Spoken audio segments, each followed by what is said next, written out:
querido ancião da igreja, é um privilégio para a igreja cuidar da tarefa que o Senhor está fazendo. A igreja ama o seu trabalho e agradece pelo que o Senhor faz pela igreja e pelos irmãos da igreja. Ao lado do pastor tem a enorme responsabilidade de alimentar a grei, alimentar esse povo de Deus. E pensando nessa tarefa que tem de alimentar o povo de Deus, é que a associação ministerial, com apoio da administração dos campos, das uniões e da divisão sul-americana, está apresentando esse espaço de capacitação teológica para os anciãos. Os anciãos conhecem muito da Bíblia, mas nós temos o privilégio de cada dia conhecer um pouquinho mais. E nessa oportunidade, nós gostaríamos de conhecer mais um pouco com relação ao Espírito Santo. Há muitas perguntas importantes com relação ao Espírito Santo. Qual é a personalidade do Espírito Santo? O Espírito Santo é Deus mesmo? O Espírito Santo é uma influência? O Espírito Santo, ele realmente pode agir nas nossas vidas hoje como uma pessoa que tem interesse, que tem amor por nós, ou é somente uma influência? Algumas perguntas com relação ao Espírito Santo. Para responder essa e outras perguntas, nós temos convidado ao pastor Edilson Valiente. Pastor, muito obrigado por ter aceito esse convite. Privilégio meu. Na verdade, eu tenho o privilégio de conhecer o Senhor há algum tempo e gosto muito dessa amizade que nós podemos ter.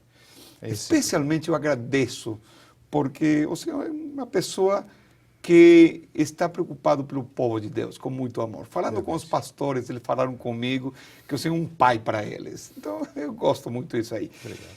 E nessa oportunidade que nós vamos falar com relação ao Espírito Santo, o importante não é os estudos que pode ter, o importante é conhecer a pessoa do Espírito Santo. Experimentar o Espírito Santo. Ter o Espírito Santo na sua vida. Verdade. Obrigado por nos acompanhar. Tem trabalhado na universidade, na igreja, cuidando da igreja, e hoje, obrigado por vir aqui para falar com os anciãos da igreja. Desejo que Deus possa abençoá-lo na apresentação da mensagem da Bíblia. Amém. Vamos pedir a presença de Deus conosco nesse momento.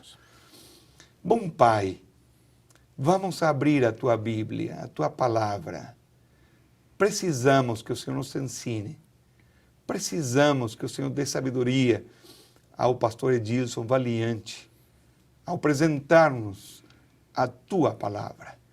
Nós desejamos conhecer um pouquinho mais da personalidade do Espírito Santo e ver a responsabilidade que nós temos de entender perfeitamente quem é o Espírito Santo. Por favor, nos acompanha, abençoa a cada ancião que está nos acompanhando nesse momento. Amém. E permite, bom Pai, que não somente possamos entender a mensagem com relação ao Espírito Santo, mas especialmente que nós possamos ter o Espírito Santo nas nossas vidas. Amém. Nós te pedimos e te agradecemos no nome de Jesus. Amém. Amém, Senhor. Amém.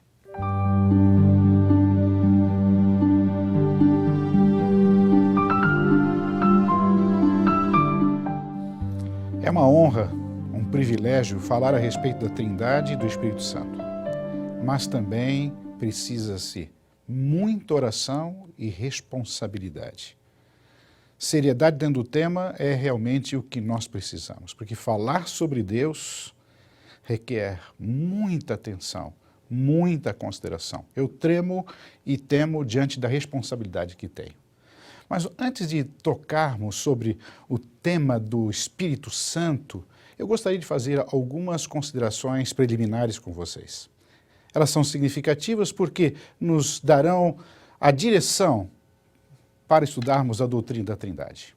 A primeira delas é a limitação da criatura em relação ao Criador. É lógico que nós não podemos, de forma nenhuma, termos um entendimento completo a respeito de Deus. A criatura, ela tem as suas limitações. É como Agostinho costumava dizer diante de um garoto que estava numa praia tentando, com um pequeno buraquinho na areia, colocar com uma vasilha todo o oceano dentro do buraquinho. É impossível nós captarmos com a mente finita, limitada da criatura, captarmos toda a grandeza, a dimensão total, a essência do Criador. É lógico que também há uma outra limitação aqui. Não existe na Bíblia nenhuma declaração realmente explícita que fale a respeito da natureza de Deus.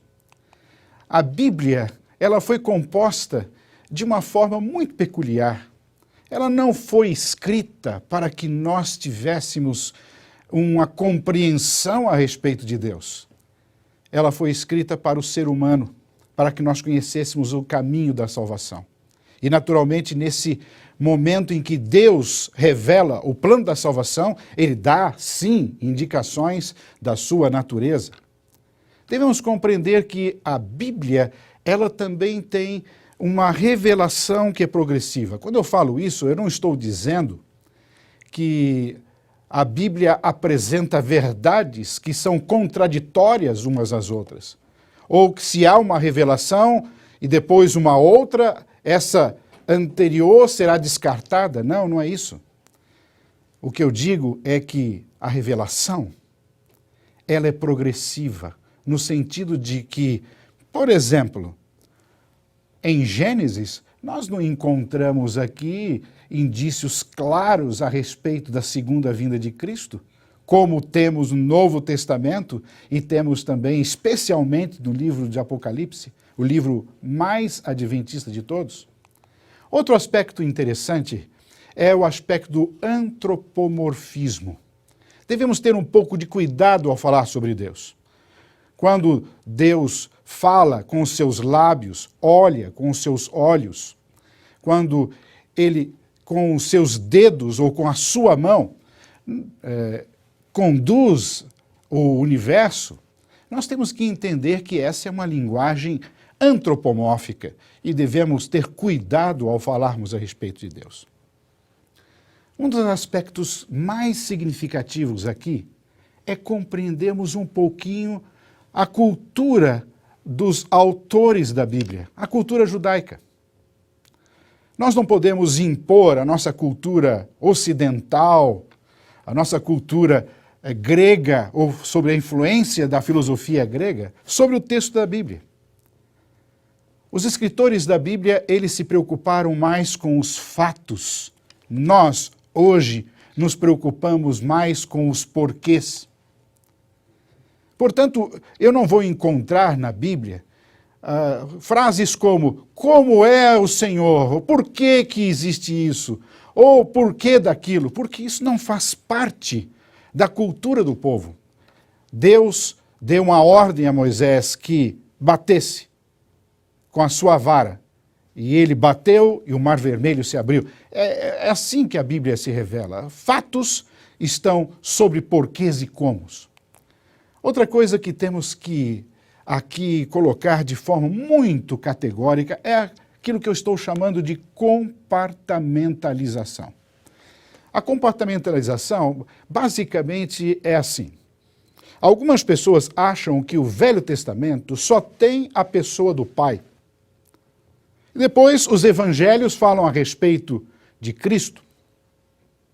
E depois, portanto, o resto da era cristã é a era do Espírito.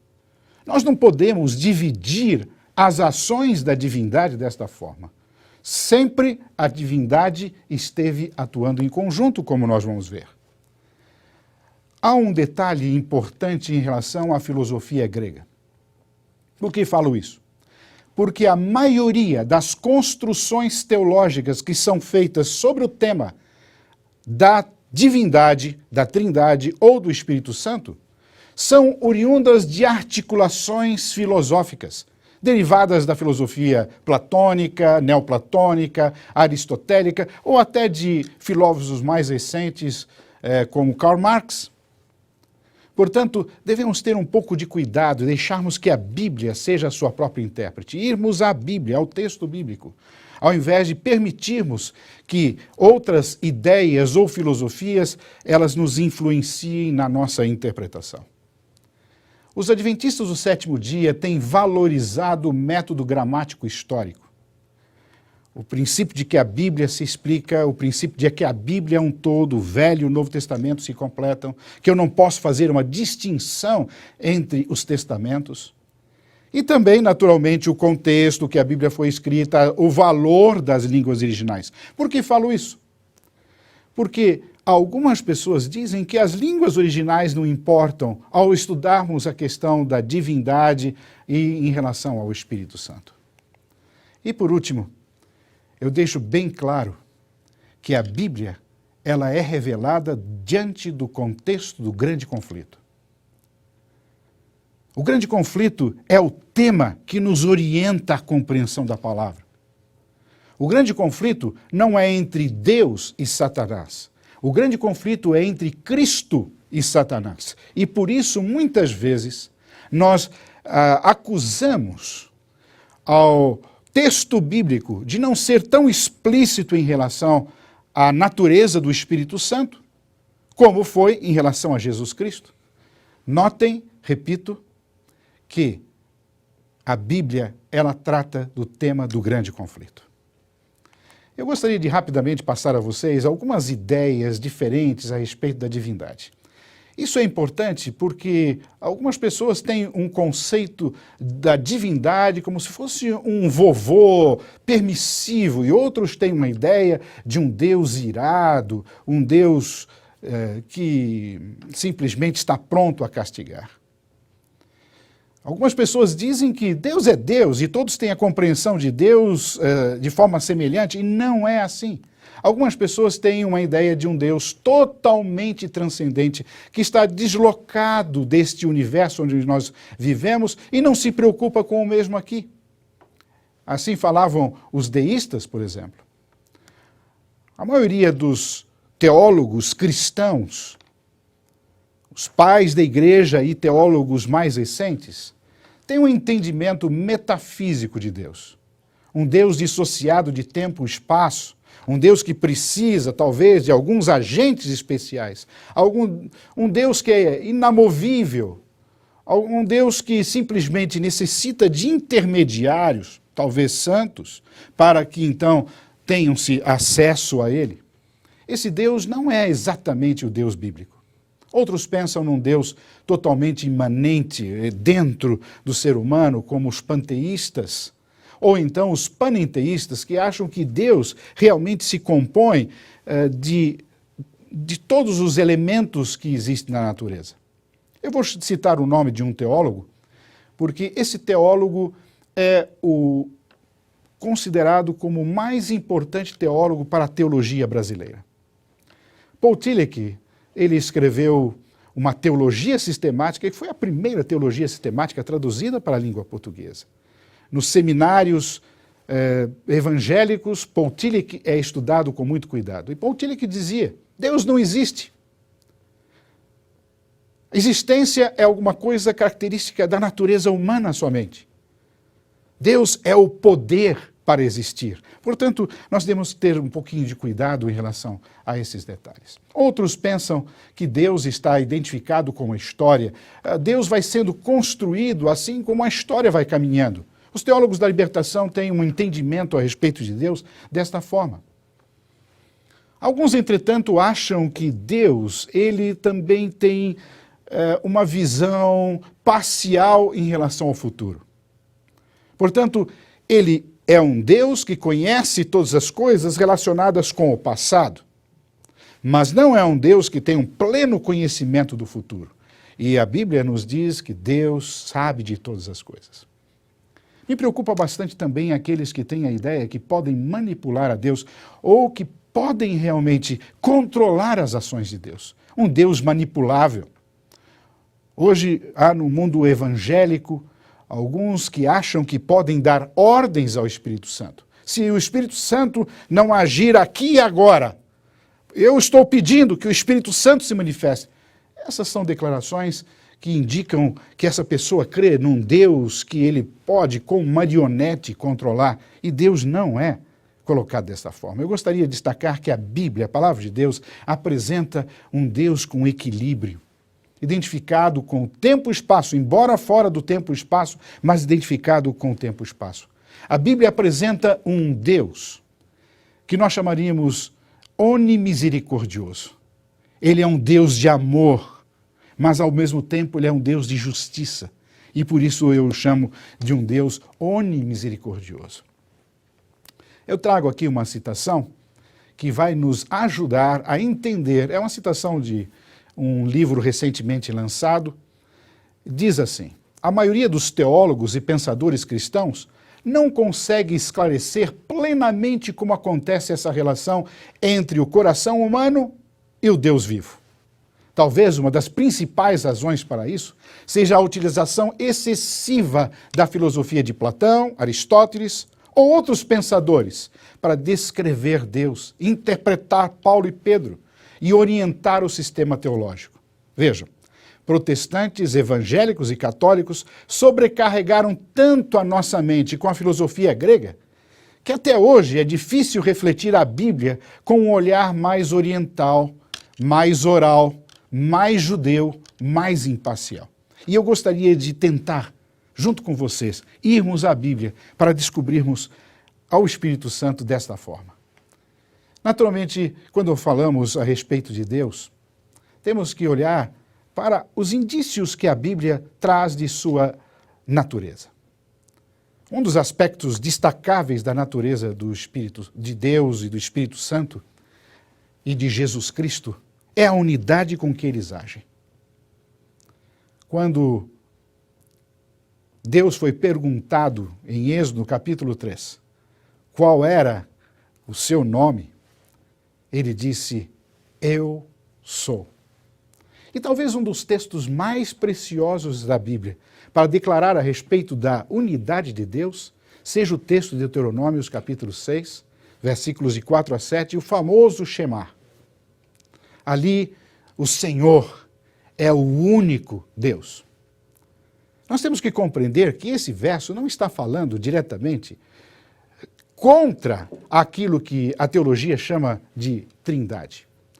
Está, em primeiro lugar, querendo destacar a divindade, o Deus de Israel, como diferente dos outros deuses. Ele é o único Senhor, ele é o único Deus. Há se destacar aqui a expressão ahad, que é uma expressão que na nossa Bíblia é traduzida por único. O único. Essa mesma expressão aparece lá em Gênesis, no capítulo 2, verso 26, quando fala de que homem e mulher tornam-se uma só carne. Vejam, a ideia de único aqui, no texto de Deuteronômio, capítulo 6, não é simplesmente de ser único no sentido de não permitir pluralidade. Diferente da palavra yashid, e essa palavra ela também é citada no livro de Gênesis, quando Abraão é dito ter um filho único, era o único da sua espécie, era o filho da promessa, embora ele já houvesse tido um outro filho, Ismael, que não era o filho da promessa. Portanto, quando a Bíblia ressalta a unidade de Deus, está querendo fazer a distinção de Deus, do Deus verdadeiro, com os deuses dos outros povos, os chamados deuses. E nós podemos ver isso muito bem no primeiro mandamento. E o primeiro mandamento é a chave para a compreensão de todos os outros mandamentos. Não há outro Deus senão o Deus verdadeiro. É natural que nós tenhamos que comentar a respeito da deidade. A deidade, naturalmente, está presente na palavra de Deus, como vamos ver, na relação do Espírito Santo. E a Bíblia apresenta, sem dúvida, Deus na forma trina. Gênesis capítulo 1, 26, apresenta a um Deus criando.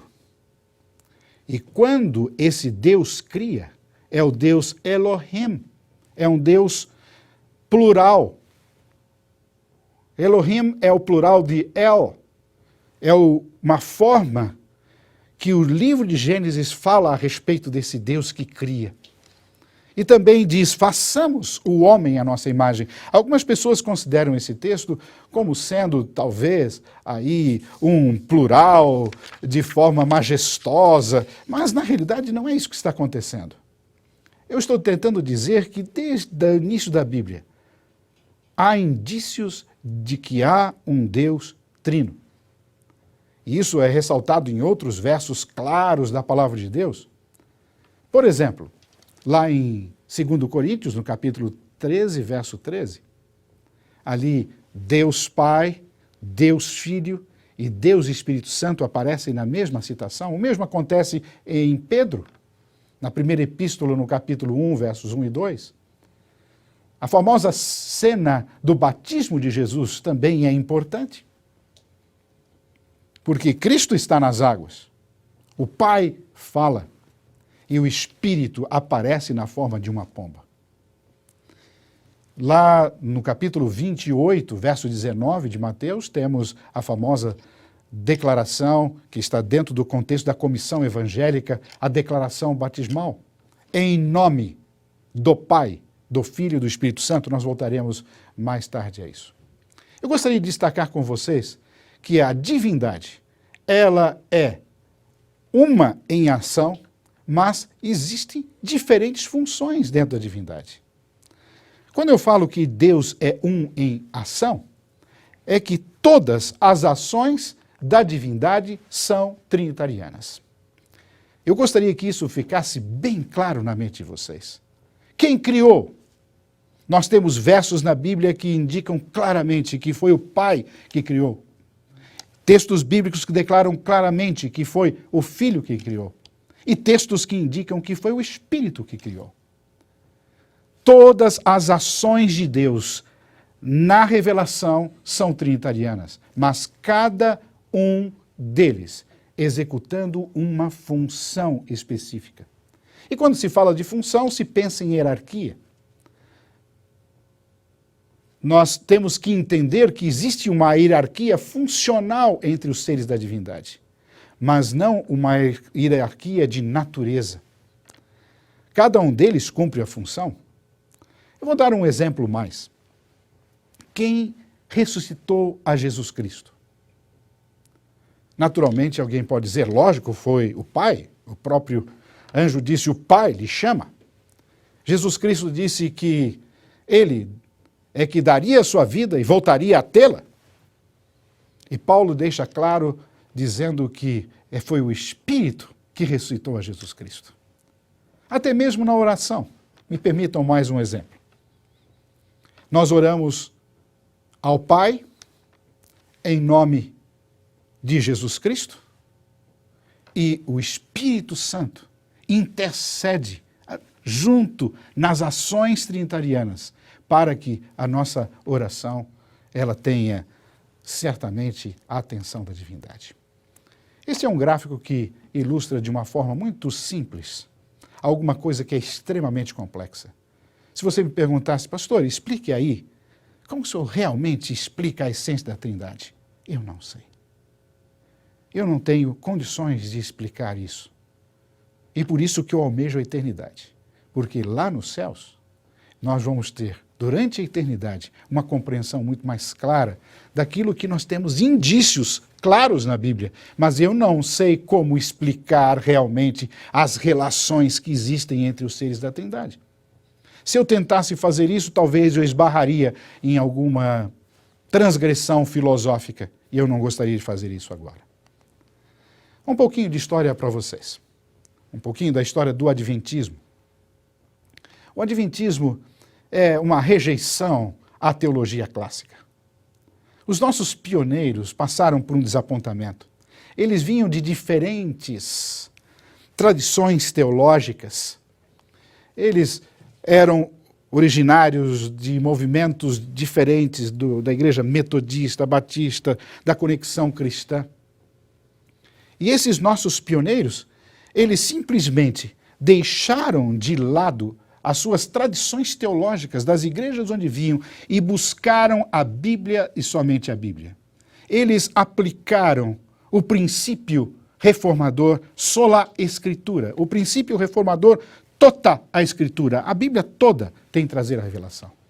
Eles entenderam que a revelação é progressiva e, mais, eles chegaram à conclusão de algumas doutrinas distintivas do movimento adventista. A segunda volta de Jesus Cristo, a questão da mortalidade condicional, a questão dos dons, os dons espirituais na igreja, a questão dos mandamentos, em especial o quarto mandamento, a ideia do grande conflito. Essas doutrinas distintivas é que foram proclamadas e foram anunciadas pelo movimento adventista e pelos pioneiros. Se vocês me perguntassem se alguns deles criam que o Espírito Santo não fosse Deus, como é Deus o Pai, eu diria isso é verdade. Mas no momento e com o passar do tempo, quando eles foram estudando cada vez mais a Bíblia, mudaram de posição. Destaco apenas Tiago White como um exemplo. Tiago White chega a escrever, naquilo que nós chamamos hoje de Revista Adventista, que ele não cria no Espírito Santo como sendo Deus. Mas poucos anos mais tarde, ele se retrata e afirma de forma categórica a sua crença na divindade. Hoje, nós adventistas temos plena consciência da subordinação temporal das Escrituras e da afirmação bíblica de que existe realmente uma divindade na pessoa do Pai, do Filho e do Espírito Santo. O que é necessário nós sabermos a partir daqui?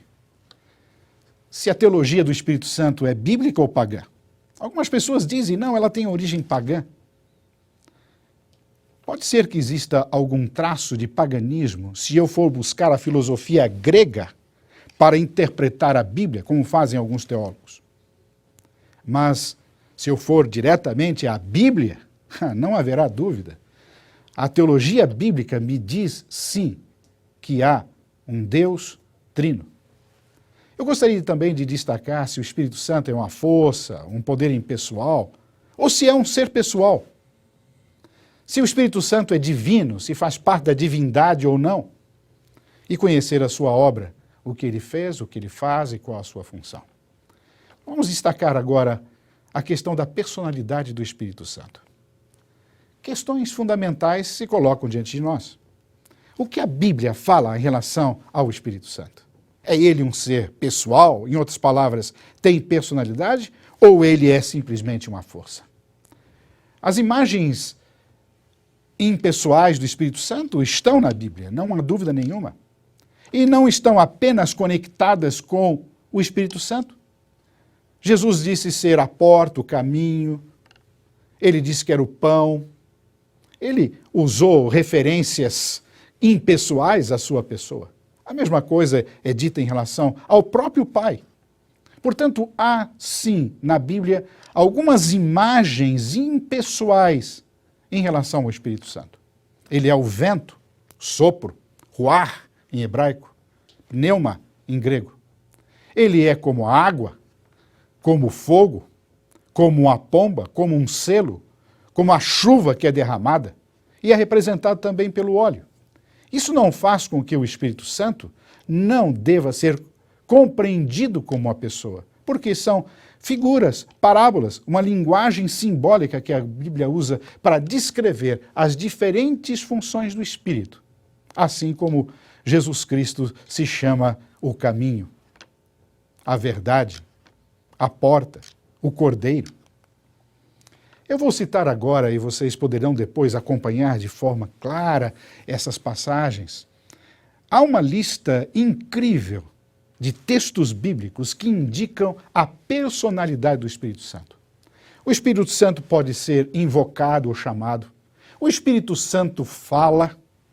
Ele chama as pessoas para o ministério. Ele envia pessoas. Ele proíbe algumas atitudes erradas. Ele intercede. Ele revela.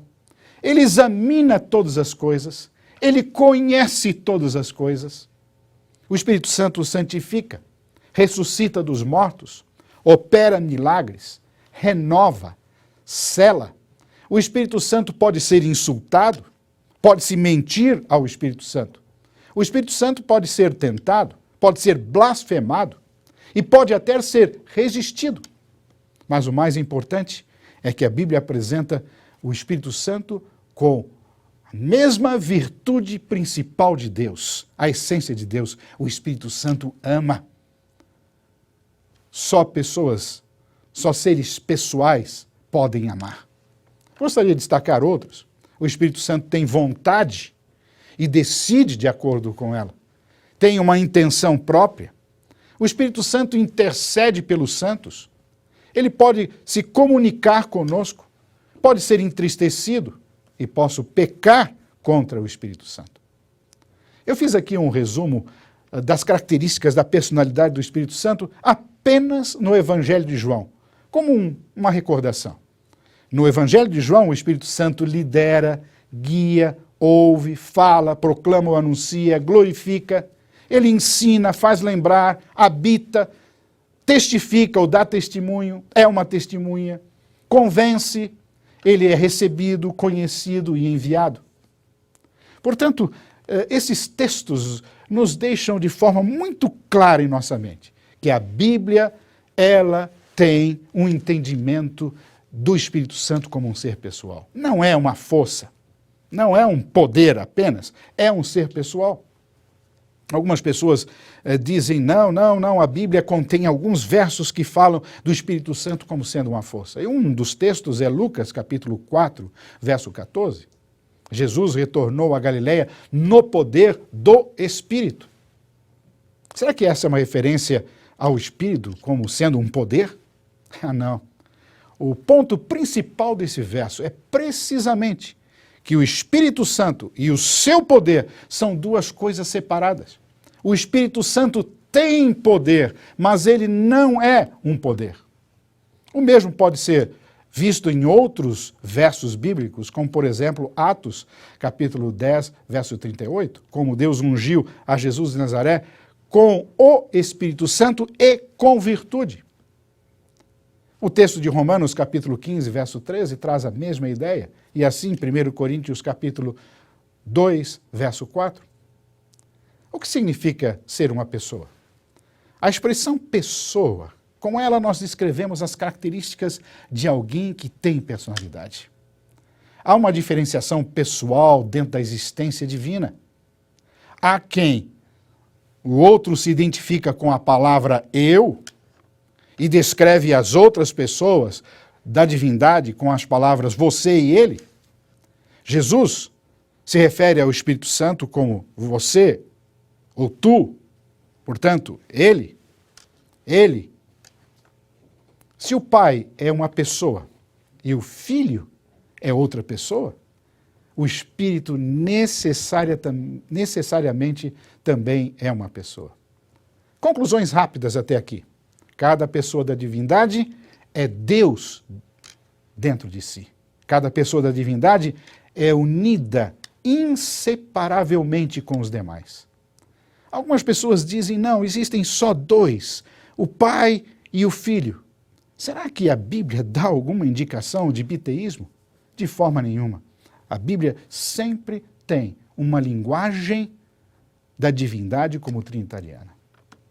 Portanto, as três pessoas no único Deus possuem uma só vontade e trabalham juntas pelo mesmo objetivo. No Pai, Deus é por nós. No Filho, Deus é conosco. No Espírito Santo, Deus está em nós. O Pai é o originador da salvação. O Filho é o fundamento da salvação. O Espírito Santo prepara para a salvação. E assim nós poderíamos ter versos e mais versos, textos e mais textos da Bíblia. Algumas pessoas se inquietam quanto a algumas declarações de Ellen White. O que nós poderíamos dizer em relação a Ellen White? Eu separei alguns textos para que nós consideremos. Um texto do livro Evangelismo. Há três pessoas vivas pertencentes à Trindade. E eu coloquei entre chaves a palavra trio. Repetindo, há três pessoas vivas pertencentes à Trindade celeste, o Pai, o Filho e o Espírito Santo. Por que eu fiz essa distinção ali em relação a trio? Porque Ellen White, ela não usa realmente no texto em inglês, no original, quando ela escreveu, o termo Trindade. Ellen White tinha um cuidado muito grande de usar alguns termos que tinham recebido alguma influência filosófica. Como, por exemplo, o termo milênio. Ela destaca de forma muito clara a teologia do milênio como tendo alguma coisa de origem filosófica, distorcida, e a doutrina dos 1000 anos. A mesma coisa ela faz em relação à Trindade. De uma forma que nós não podemos explicar claramente, o tradutor, quando viu a expressão trio ali no texto do evangelismo, ele preferiu traduzir por Trindade. Mas nós temos que dizer que mesmo que apareça o termo trio, que é o correto, o texto é bem claro. Há 3 pessoas vivas pertencentes ao trio celeste: o Pai, o Filho e o Espírito Santo. Outro texto. Cristo era como o Pai eterno, natureza, caráter e propósito. E ela continua. Eles, Cristo e os discípulos, são um em propósito, em mente, em caráter, mas não em pessoa. Isto é porque Deus e Cristo são um. Esses 2 últimos textos dão uma ideia a respeito da divindade de Jesus Cristo, mas ela deixa clara em relação à divindade do Espírito Santo. Ela diz: o Espírito Santo é tanto uma pessoa como o próprio Deus. Mais 2 citações. Ao pecado só se poderia resistir e vencer por meio da poderosa operação, como diz ela, da terceira pessoa, e no original está divindade. Deveriam os discípulos batizar, de acordo com ela, no nome do Pai, do Filho e do Espírito Santo. Esse texto nos ajuda a compreender um pouco a dinâmica da natureza da revelação. É um texto do Ciência de Bom Viver, na página 431. Mas Deus deve ser reconhecido tanto pelo que ele não revela de si mesmo, como por aquilo que é franqueada à nossa limitada compreensão. Tanto na divina revelação como na natureza, ele deixou mistérios a fim de desafiar a nossa fé. Assim deve ser. Devemos estar sempre indagando, sempre pesquisando, sempre aprendendo. E resta, todavia, um infinito para o além. O que eu quero dizer é que a questão da divindade, como outros temas bíblicos, como a própria criação, como diz lá o texto de Hebreus no capítulo 8, são assuntos de fé. A Bíblia possui muitas coisas que nós não temos uma compreensão absoluta. Deus não revela-se a si mesmo. Isso não faz da Bíblia ou de Deus um livro menor. Por que o ensinamento bíblico da personalidade do Espírito Santo é tão importante para a nossa fé? Isso aqui temos que destacar. Apenas pessoas podem conscientemente escolher e decidir cooperar uns com as outras. E somos chamados, nós, a cooperar e trabalhar junto com o Espírito Santo. A Bíblia nos fala de forma clara. Pessoas são associadas a pessoas. O Espírito nos chama para nós nos associarmos ao seu trabalho. Apenas seres pessoais podem amar, confiar e respeitar umas às outras. Por isso, nós entendemos que o Espírito Santo é um ser pessoal. Se o Espírito Santo fosse apenas um poder divino, seríamos tentados mais facilmente a tratá-lo apenas como uma coisa.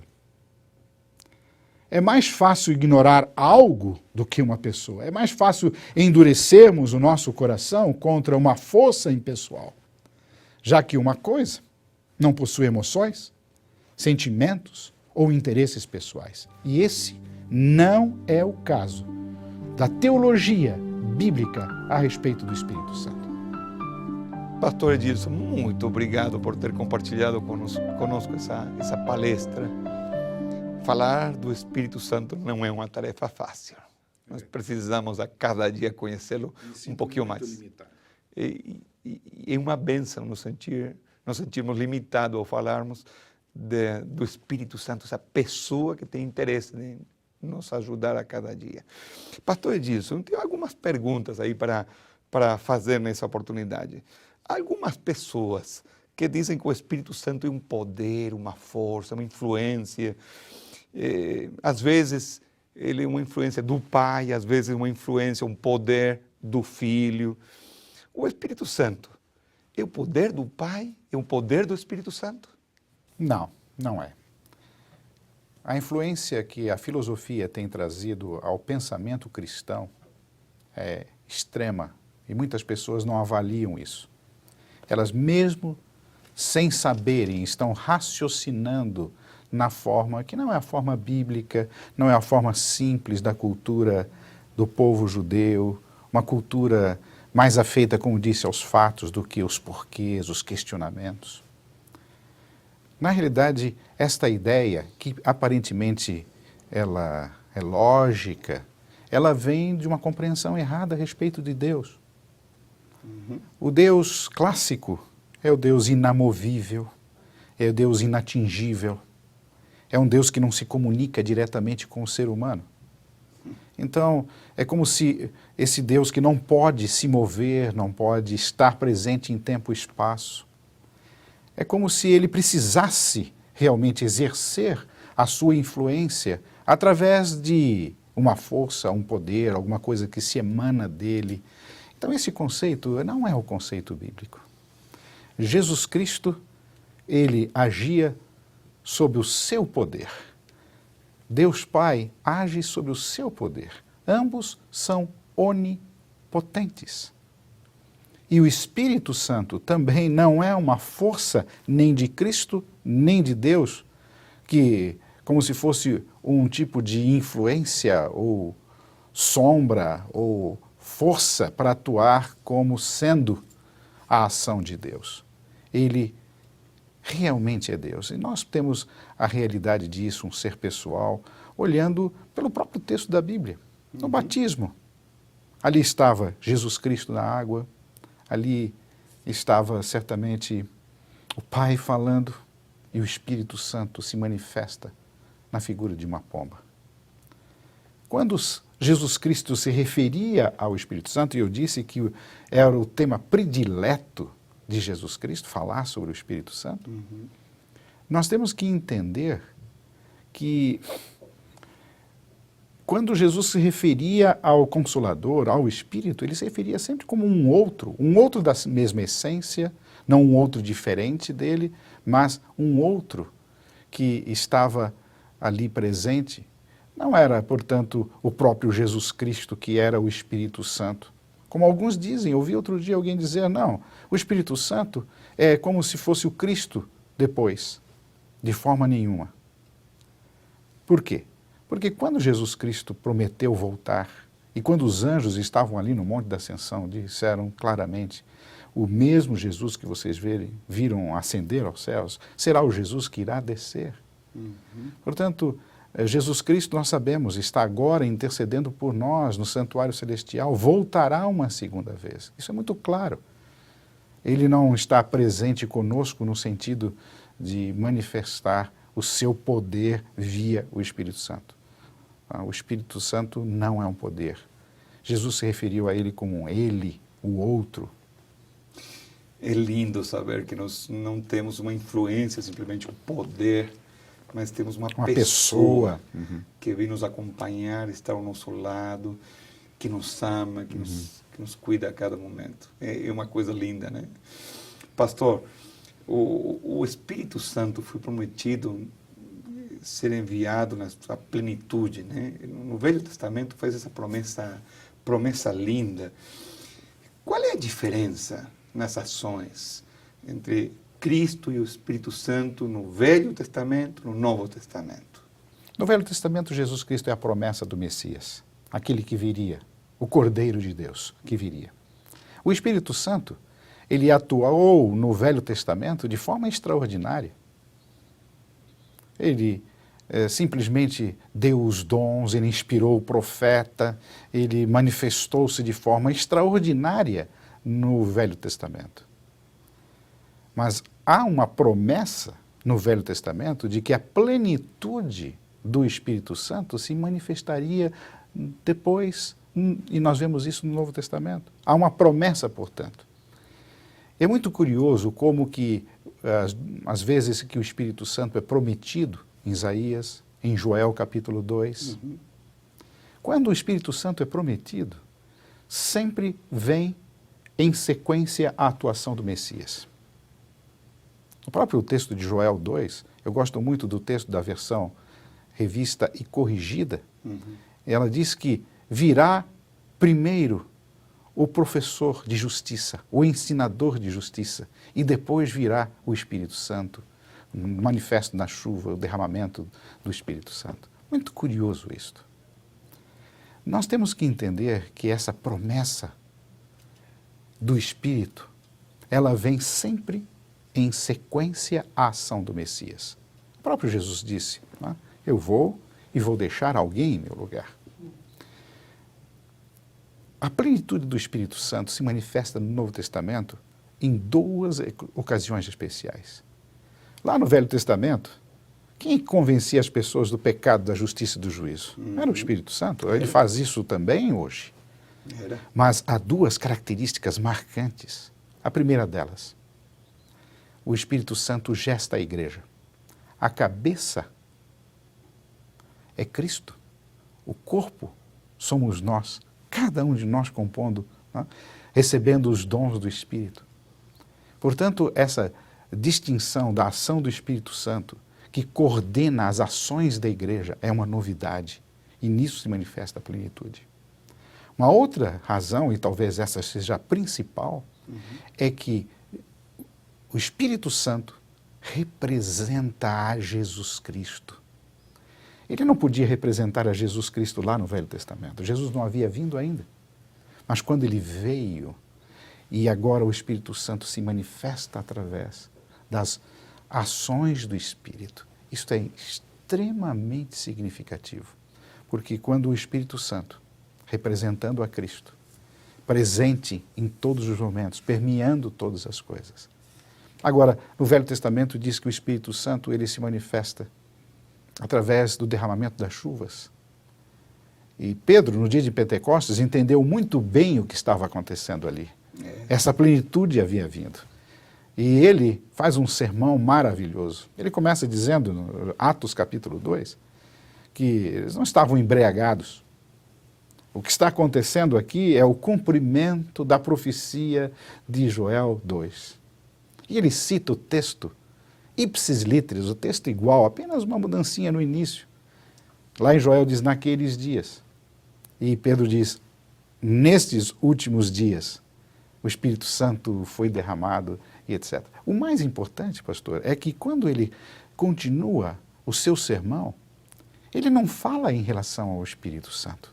Ele fala em relação ao poder de Jesus Cristo em salvar as pessoas. Ele fala diretamente àqueles líderes judeus que eles haviam crucificado a Jesus Cristo e que eles deveriam aceitar a Jesus como seu Salvador, em consequência do sermão de Pedro, em consequência daquelas pessoas que ouviram dos outros apóstolos e discípulos que pregavam. 3.000 pessoas se converteram naquele dia. É muito curioso também analisarmos os sermões que foram proferidos no livro de Atos, nos escritos paulinos. No segundo sermão é Pedro novamente, Atos capítulo 3. Ali ele se encontra com aquela pessoa na porta do templo e ele diz, o que eu tenho eu te dou. E aquela pessoa levantou e andou, e aí há um discurso. E o discurso de Pedro não foi sobre o Espírito Santo. Foi um discurso a respeito de Jesus.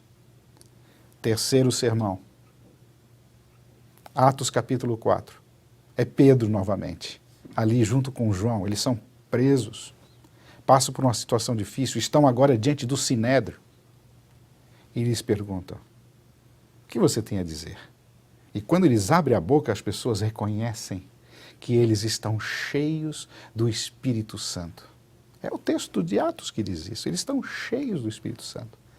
Mas quem está cheio do Espírito Santo não fala do Espírito Santo, fala de Cristo.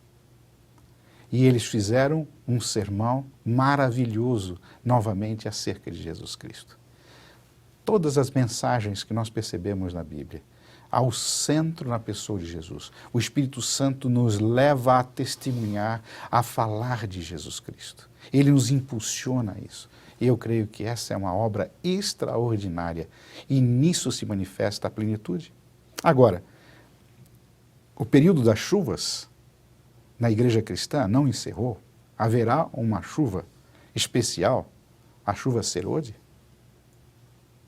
Essa chuva serôdia, nós sabemos, ela está para vir.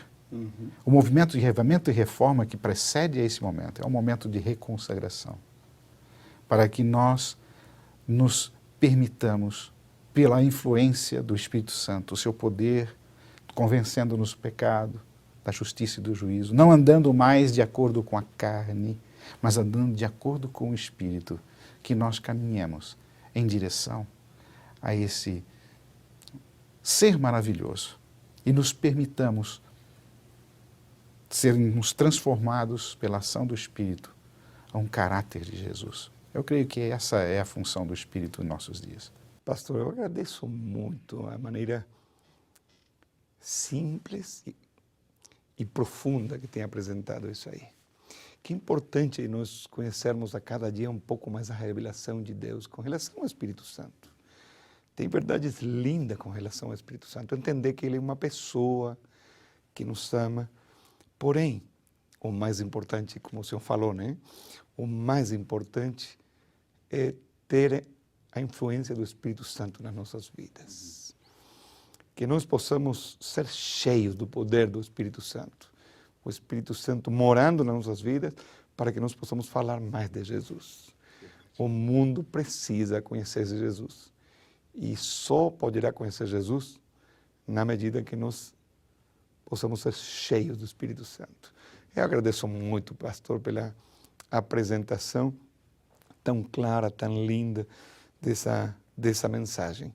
Vamos pedir a Deus que a influência do Espírito Santo possa agir nas nossas vidas, que o reavivamento e a reforma possam ser uma realidade e que a chuva serôdia seja nos nossos dias, né, pastor? Sem dúvida. Nós desejamos que não passe mais tempo. Verdade. Mas é necessário esse reavivamento e essa reforma. Nós já estamos sentindo os pingos fortes do Espírito. Graças a Deus por isso. Amém. Eu posso imaginar o ancião da igreja falando disso lá na sua igreja, com alegria, e levando a igreja ao reavivamento e à reforma. Sabe, pastor, os nossos anciãos têm a responsabilidade de pregar a mensagem. Que tarefa difícil. Que preguem a palavra, que preguem Jesus Cristo.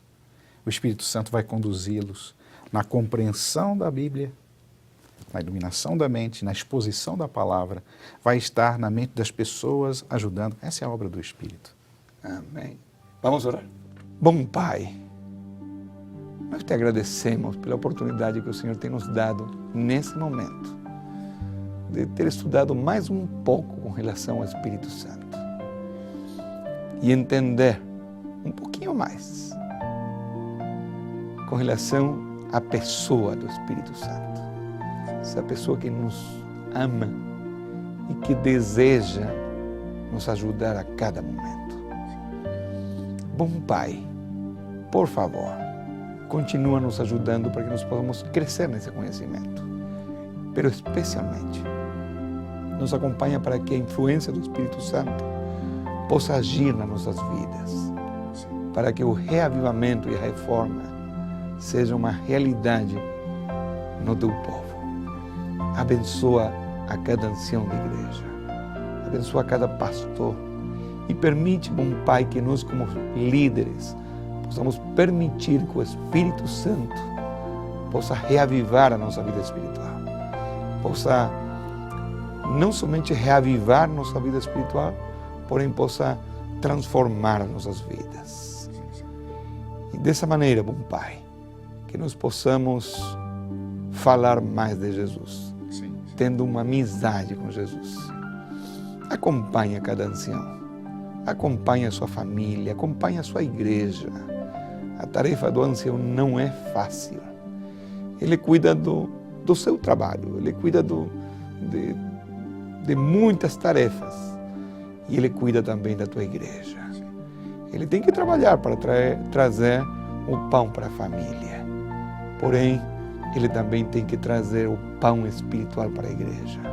Acompanha o ancião e permite, bom Pai, que a sua família possa apoiá-lo e que juntos possam cuidar da igreja e que logo mais nós possamos ver Jesus voltando.